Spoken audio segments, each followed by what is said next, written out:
Thokozani emakhaya, nibingelela ugogo Mahlase lona. Ngithi namhlanje-ke ngibuye ngibamba amaphupho asale lana kuma-comment section. Ngizobamba amabili nje vo. Nginethemba ukuthi lamaphupho lawa azohamba asize nabanye abaningi. Uma elokuqala eleli lokuphupha indlovu. Uma-ke uphupha indlovu, uyiphupha ihamba amagcekeni asekhaya noma eduze kwasekhaya. Lokhu kusuke kuyibiko lokuthi kukhona idlozi eliguquliwe.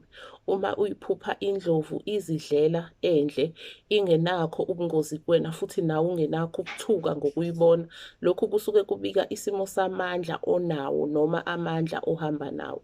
Uma kuwukuthi uyiphupha indlovu ikulwisa, ikujaha, lokhu kusuke kubika isimo esinzima ozobhekana naso, esiza futhi nobungozi obusabisayo. Uma kuwukuthi uphupha-ke elesibili iphupho nxeseni, elesibili iphupho ileli lokuphupha impisi.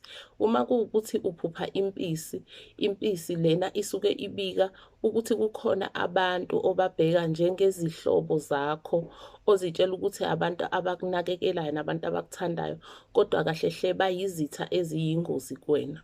Uma kuwukuthi uziphupha lezi impisi ziningi, kusuke kuveza ukuthi labantu laba bayi-group ehlangene ngegama lakho. Uma kuwukuthi uphupha ulwa nempisi noma ikulwisa, ikujaha, lokhu kusuke kuveza ukuthi uzoxabana nalabantu laba ozitshela ukuthi bayizihlobo zakho. Mengithi izihlobo, ngikhuluma ngabantu ongazitshela ukuthi ngabangani abasondelene nawe, noma abantu-ke abagazi linye nawe ohlobene nabo. Siyathokoza kakhulu emakhosini amhlophe.